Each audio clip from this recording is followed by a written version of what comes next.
नमस्कार, मेरा नाम है शशांक। मैं आप सभी का स्वागत करता हूं आपके अपने YouTube चैनल हॉरिजॉन में। तो आज हम पढ़ रहे हैं प्रतिशतता के कुछ क्वेश्चन। इसको आप ध्यान से देखिएगा क्योंकि ये मैं वही क्वेश्चन आप लोगों को सॉल्व कराता हूं जो कि एग्जाम के लिए उपयोगी हैं। इन क्वेश्चनों के जैसे ही बाकी क्वेश्चंस आप सॉल्व करेंगे तो आप लोगों को प्रतिशतता के लेसन में कोई प्रॉब्लम नहीं होने वाली है। तो वीडियो को अंत तक देखिएगा। देखते हैं क्वेश्चन नंबर फर्स्ट क्या कहता है कि एक कस्बे की जनसंख्या में पहले वर्ष 12% की वृद्धि होती है तथा दूसरे वर्ष 10% की कमी है ना। यदि वर्तमान जनसंख्या 50,400 हो तो 2 वर्षों पहले जनसंख्या कितनी थी। तो हम पहले मान लेते हैं 2 वर्षों पूर्व जनसंख्या x है। 2 वर्षों पूर्व जनसंख्या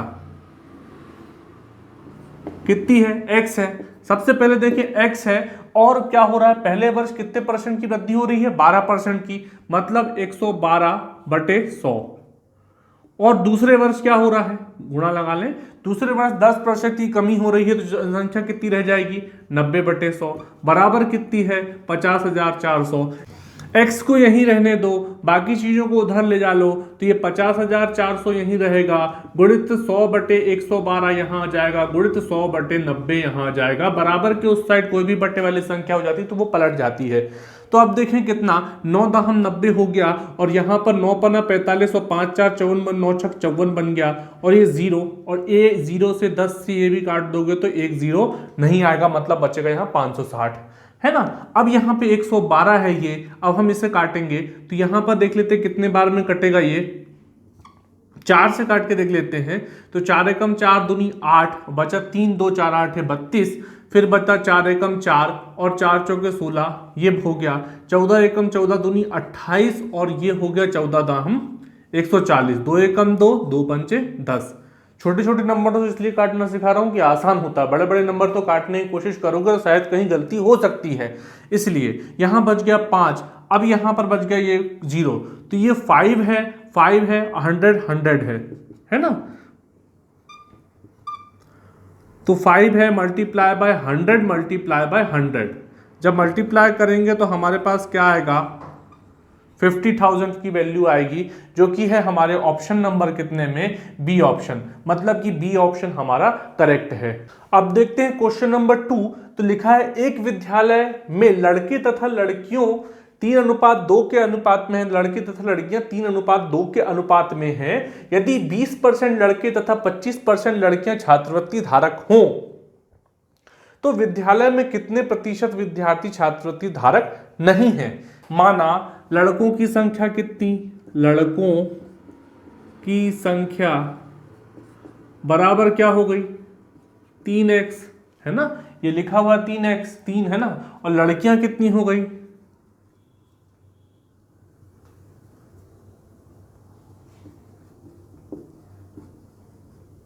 लड़कियां कितनी हो गई, 2x हो गई, बराबर कितना हो जाएगा, 5x, कुल कितना हो जाएगा 5x। ठीक है। अब क्या कहा है उसने कि यदि 20% लड़के तथा 25% लड़कियां, 20% लड़के मतलब लड़कों की संख्या यहां पर कितनी है, 3x है, गुणित कितना हो जाएगा 20/100, तो बराबर कितना आ जाएगा, 20 से कम 20 और 20 पंचे 100 हो गया, तो 3x/5, 3x/5। ठीक है। उसी प्रकार लड़कियां देखें, लड़के स्कॉलरशिप वाले है ना, और यहां पर लड़कियां स्कॉलरशिप वाली, क्या हो जाएगा यहां पर 2x गुणित 25 है ना, 2x गुणित 25/100, 25 से कम 25, 25 चौके 100, 2 यहां पर 2 है तो 2 एकम 2 हो जाएगा, 2 दूनी 4 हो जाएगा, तो x/2 हो जाएगा, ये x/2 है ना।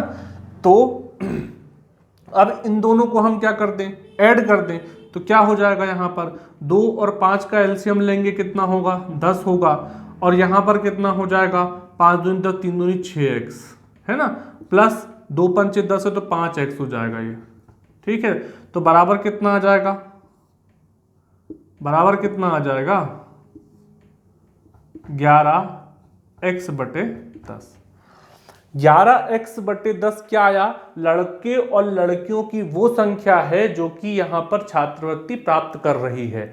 अब हमें उन लड़कों और लड़कियों की संख्या निकालनी है जो कि छात्रवृत्ति प्राप्त नहीं कर रहे हैं।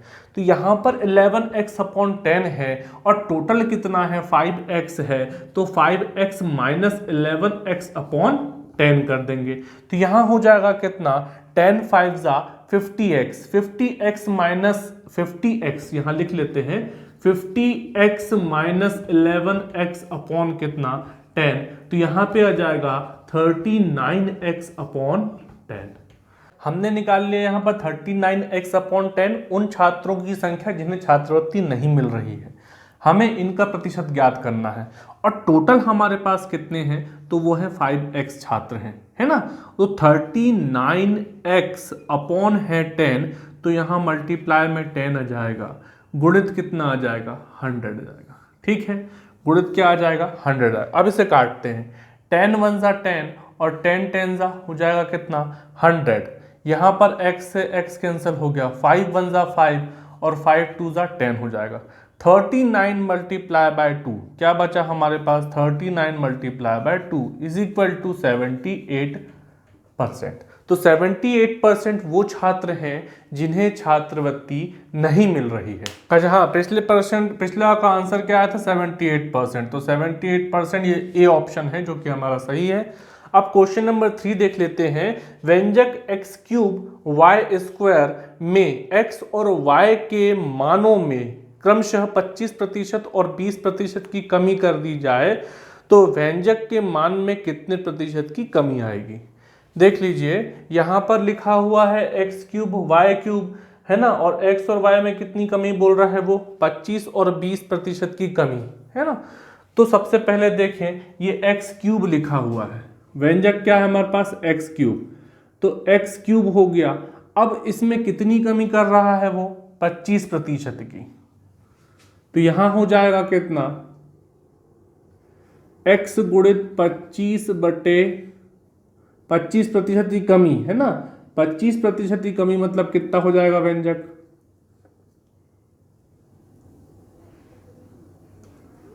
75/100 और यहां पर है क्यूब, गुणा में होगा, y क्या है? स्क्वायर में। तो यहां पर हो जाएगा y मल्टीप्लाई बाय कितना? 20%। तो 20% की कमी मतलब 80/100 का क्या हो जाएगा? स्क्वायर। अब इसे काट लेंगे तो 25 तिया 75, 25 चौके 100, ये 0 से ये 0 गया, तो यहाँ पर 2 पंचे 10 और 2 चौके 8, तो 4/5, है ना। तो यहाँ पर क्या हो जाएगा? अब 3x/4 का क्या हो गया? क्यूब, मल्टीप्लाई में है यहाँ पर 4y/5 का क्या हो गया? स्क्वायर। जब हम करेंगे इसे तो 3 तिया 9 तिया 27x हो जाएगा, बटे ये 4 चौके 16 चौके 64 हो जाएगा, और यहाँ पर कितना हो जाएगा? 4 चौके 16y बटे 5 25। ठीक है, अब हमारे पास ये क्या आ गए? बढ़े हुए, मतलब कि जब कमी कर दी गई तब ये वैल्यू आ गई, है ना। क्रमशः अब उनके मानों में कितने प्रतिशत की कमी होगी यह कह रहा है वो। तो कितना करेंगे? कैसे करेंगे कि ये दोनों मल्टीप्लाई में है और उसके बाद जो रियल वैल्यू है व्यंजक क्या है? x³ y²। तो यहां पर हमने क्यूब और स्क्वायर निकाल लिया, सॉरी यहां भी क्यूब आएगा, यहां स्क्वायर आएगा। ठीक है, अब इसको यदि हम कॉमन निकाल लें, किसको निकाल लें? x³ y² को, तो अंदर क्या बचेगा? 27/64 गुणा 16/25, 16/25। ठीक है, तो यहां होगा 16 एकम 16, 16 चौके 64, है ना। और यहां पर क्या बच जाएगा? 25 है ये, 25 चौके 100, 27 एकम 27, मतलब कि x³ y² के साथ में क्या रहेगा? 27/100। ठीक है, अब मान में कमी कितनी होगी? यहाँ पर एक्स क्यूब वाई स्क्वायर जो है वो लिखा हुआ है और यहाँ पर 27/100 है। तो हम मान में जब कमी निकालेंगे तो ये पूरा जो है व्यंजक वो ये है, इसमें इतना माइनस करेंगे तो कितना आएगा, X cube Y square minus 27/100 X cube Y square. तो इज इक्वल टू कितना आएगा, 100 का गुणा इससे हो जाएगा, 100 माइनस 27 बराबर कितना होगा, 73/100 आ जाएगा और यहाँ पर एक्स क्यूब वाई स्क्वायर हो जाएगा। अब आगे देखते हैं, यहाँ पर क्वेश्चन मिटा देते हैं ये वाला, तो यहाँ लिख लेंगे उसके आगे का, है ना। ये हमारे दोनों क्वेश्चन सॉल्व हो गए हैं।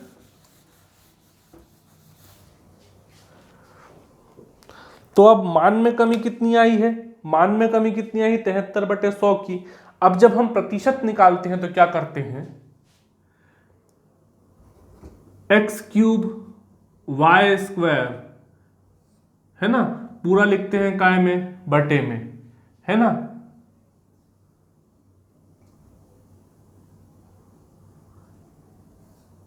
सत्ताईस एक्स क्यूब वाई स्क्वायर ऊपर लिखेंगे, इसके बटे में क्या है, 100 है, गुणित कितना कर देंगे, 100, तो बराबर क्या आ जाएगा हमारे पास, प्रतिशत। तो देखेंगे एक्स क्यूब वाई क्यूब से ये कैंसिल हो गया, 100 से ये 100 कैंसिल हो गया, तो बचा क्या, 27 नहीं है भैया, 73 है, इधर मैंने गलत लिख दिया, ये 73 है ना, वो 73 है। तो कितना आ जाएगा हमारे पास, 73%। आंसर क्या आएगा, 73%, जो कि है कौन से ऑप्शन में, ऑप्शन नंबर सी में, है ना। तो यदि आप इन क्वेश्चनों को, मैंने बहुत स्लोली आप लोगों को बताया है, थोड़ा सा फास्ट सॉल्व करेंगे तो आसानी से आपको समझ में जाएगा कि कितना प्रतिशत इसका आंसर आएगा। थोड़ा सा प्रैक्टिस की जरूरत है, अनुभव की जरूरत है। जिस दिन आपको अनुभव हो गया, प्रैक्टिस आपने बराबर कर ली, तो आप लोगों को इन क्वेश्चनों को सॉल्व करने में जितना समय मुझे समझाने में लगा है उससे लगभग 10वां भाग लगने वाला है। जैसे मुझे इसे समझाने में करीबन 5 मिनट लगे हैं, तो आप इसे 1 मिनट के अंदर में सॉल्व कर लेंगे। 50 सेकंड में 40 विदिन 40 सेकंड आप सॉल्व कर लेंगे। क्वेश्चन देखते ही आंसर आता है, यदि प्रैक्टिस हो तो। मैं आप लोगों को डीपली इसलिए समझा रहा हूँ कि आप लोगों को मेथड तो समझ में आए कि भाई कैसे सॉल्व किया जाता है ना। ये जो भी सवाल मैं आप लोगों को बता रहा हूँ, ये शॉर्ट ट्रिक से सॉल्व नहीं होते हैं, इन्हें पूरा ही सॉल्व करना पड़ेगा। अगर वीडियो आप लोगों को पसंद आ रहा है, मैं इतनी मेहनत कर रहा हूँ, आप लोगों को वीडियो पसंद आ रहा है, तो वीडियो को लाइक करते रहें और शेयर करते रहें। आप लोगों को इसी तरह की क्लास लगातार मिलती जा रही है। मेरे को मुझे जो है इस क्लास को पढ़ाते हुए, मैथमेटिक्स को क्लास को पढ़ाते हुए मैंने 5 सितंबर से स्टार्ट किया था। लगभग 2 महीने होने वाले हैं। 2 महीने में मैंने कम से कम 5 से 7 टॉपिक्स मतलब ख़त्म कर दिए हैं, समझा दिए हैं आप लोगों को। मैं अभी आप लोगों को क्वेश्चन शायद नहीं दे पा रहा हूँ, लेकिन आप लोगों के पास क्वेश्चन बैंक होगा, क्योंकि आप लोग जिस चीज़ की तैयारी कर रहे हैं, मुझे पता है कि आप लोग उसके क्वेश्चन बैंक्स या फिर किसी भी प्रकार से ऑनलाइन ऑफलाइन उसे परचेस करते होंगे, है ना। तो जो मैं टॉपिक आप लोगों को खत्म करते जा रहा हूँ, जैसे प्रतिशतता मैंने पढ़ा दिया, आज मेरा ये शायद लास्ट वीडियो है प्रतिशतता का, तो आप प्रतिशतता के लेसन के सारे क्वेश्चन सॉल्व करके देखें ना भाई, क्योंकि मैं आप लोगों को पूरा बेसिक्स क्लियर करा रहा हूँ, सारे बेसिक क्लियर करा रहा हूँ। जितने भी क्वेश्चन हैं यहाँ पर वो सारे बेसिक्स हैं। फर्स्ट जो वीडियो बना था उसमें मैंने आप लोगों को कॉन्सेप्ट क्लियर कराए थे। उसके बाद ये शायद 6वां वीडियो है, तो 6वें वीडियो में मैंने आपको 6वें वीडियो तो जितने भी सवाल बताए हैं वो सबके बेस हैं। उन क्वेश्चनों को आप बेस मान करके बाकी क्वेश्चंस आप आसानी से सॉल्व कर सकते हो। प्रैक्टिस करो, आसानी से आपको सफलता मिलेगी। और आप लोगों के लिए मैं एक सूचना और दे दूं कि शायद जनवरी 2022 से मार्च 2022 तक बहुत सारी जॉब्स आने वाली हैं, चाहे वो क्लरिकल हों, चाहे वो बैंक से रिलेटेड हो, चाहे किसी भी पर्पस से हो। बहुत सारे एग्जाम्स आने वाली हैं, खासकर एमपी वालों के लिए एमपीएसआई और पटवारी से संबंधित एग्जाम जब भी होती हैं, व्यापम जो करवाता है, वो आने वाली हैं। तो आप लोग तैयारियां स्टार्ट कर दें। आप लोग 6 महीने के अंदर में इतना अच्छे से तैयार कर सकते हैं कि आपको एग्जाम निकालने से कोई नहीं रोक सकता। मैथ्स यहाँ मैं पढ़ा रहा हूँ, शायद यदि आप लोगों को सपोर्ट मिला, मेरे पास समय रहा, तो मैं रीजनिंग भी स्टार्ट करने वाला हूँ, है ना। मैंने हिस्ट्री ऑफ द डे चालू किया था, लेकिन हिस्ट्री ऑफ द डे से उतना अच्छा सपोर्ट आप लोगों से नहीं मिला, इसलिए मुझे उसे बीच में ही बंद करना पड़ा। उसके लिए मैं आपसे माफ़ी चाहूँगा। जिस दिन आप लोगों ने मुझे 100% सपोर्ट, इवन थोड़ा बहुत भी सपोर्ट करना स्टार्ट कर दिया, तो मैं वो सीरीज़ फिर से चालू करूँगा, क्योंकि उस सीरीज़ में आप लोगों को, आप उसे समझ नहीं पा रहे हैं वो क्या चीज़ है। वो इतनी अच्छी चीज़ है कि हिस्ट्री ऑफ द डे में जब आपको डेली पढ़ाता हूँ तो जितने भी आपको जन्म मृत्यु और घटनाएं बताता हूँ, उन घटनाओं में से एक ना एक नाम रिपीट होता है बार बार, और जो नाम रिपीट होते हैं वो आपके दिमाग में छप जाएंगे, है ना। तो सपोर्ट ना मिलने की वजह से उसे मुझे ड्रॉप करना पड़ा है अभी, और मेरे पास समय भी उतना नहीं हो पा रहा था, जिसकी वजह से मैंने उसको ड्रॉप किया है। दोनों कारण है उसके, तो समय का अभाव, और दूसरा आप लोगों ने सपोर्ट उतना उस क्लास को नहीं किया है ना। मैथमेटिक्स तो मेरा बेस है इस चैनल का, तो मैं मैथमेटिक्स तो लगातार चालू रखूँगा ही, है ना। तो यदि आप लोगों को ये वीडियो पसंद आता है तो लाइक शेयर सब्सक्राइब तो कर ही लें। आप लोग देखते तो हैं लेकिन लाइक शेयर सब्सक्राइब नहीं करते हैं, है ना। तो हम बढ़ते हैं अब आगे की तरफ। बहुत सारी बातें हो गई, ये शायद बकवास की बातें लगे आप लोगों को, लेकिन अच्छी बातें हैं। यदि आप लोग इसे बिलीव करेंगे तो मेरा ख्याल है कि 6 महीने के अंदर में या मार्च 2022 तक जो भी एग्जाम्स होंगी आप उसमें सफल होंगे, और मेरी शुभकामनाएं आप लोगों के साथ है कि आप सफल हों ही, लेकिन बशर्ते ये आपको पढ़ाई जोर शोर से करनी पड़ेगी, है ना। तो चलते हैं हम आगे क्वेश्चन की तरफ।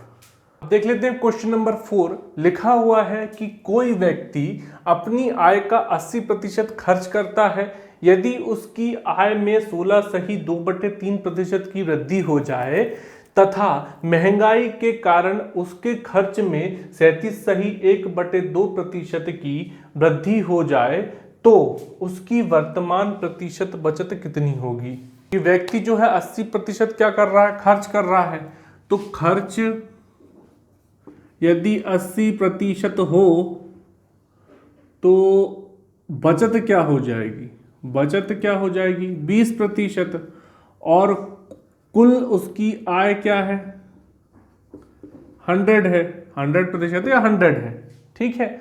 अब क्या कह रहा है कि खर्च करता 16 सही 2/3% की वृद्धि हो रही है किसमें, उसकी आय में। मतलब इस 100 में इसकी आय में कितनी वृद्धि हो रही है 16 सही 2/3 की, तो हम यहाँ 100 गुणित क्या लिखेंगे 116 सही 2/3। 116 सही 2/3 का जो वैल्यू आएगी वो क्या आएगी 116 गुणित 3, 116 गुणित 3 तो हो जाएगा 348 प्लस 2 350/3। ये क्या हो गई उसकी 350/3 गुणित 350/3, 350/3 गुणित 100, 100 से 100 कैंसिल हो जाएगा, तो बराबर आय कितनी आ जाएगी उसकी 350/3। कब, वृद्धि होने के बाद, है ना। वृद्धि होने के बाद इसकी आय, समझते जाइएगा, मैं पूरा पूरा लिख नहीं रहा हूं, समझते जाइए सिर्फ, ठीक है। अब उसके बाद क्या बोल रहा है कि वृद्धि हो जाए तथा इसके बाद खर्च में कितनी उसकी वृद्धि हो रही 37 सही 1/2, तो खर्च कितना है उसका 80 है, खर्च कितना है उसका 80 है, गुणित 37 सही 1/2, तो 137 सही 1/2 कर लेंगे उसे हम, 137 सही 1/2, तो 137 दूनी कितना हो गया 274, 274 और एक 275/2, 275/2, 275/2 गुणित क्या हो गया 100 आ गया। तो इसे काट लेते हैं, तो 25 से कम 25 और कितना बच गया है 2 5, तो 25 से कम 25, है ना, और 25 चौके हो गया 100, 2 एकम 2 और 2 चौके 8 40, 4 एकम 4 दाहे 40, तो बराबर कितना आ गया 110। जो खर्च 80 था वो अब कितना हो गया 110 है, कमाई उसकी क्या है इतनी है। अब बचत कितनी कर रहा है, तो सबसे पहले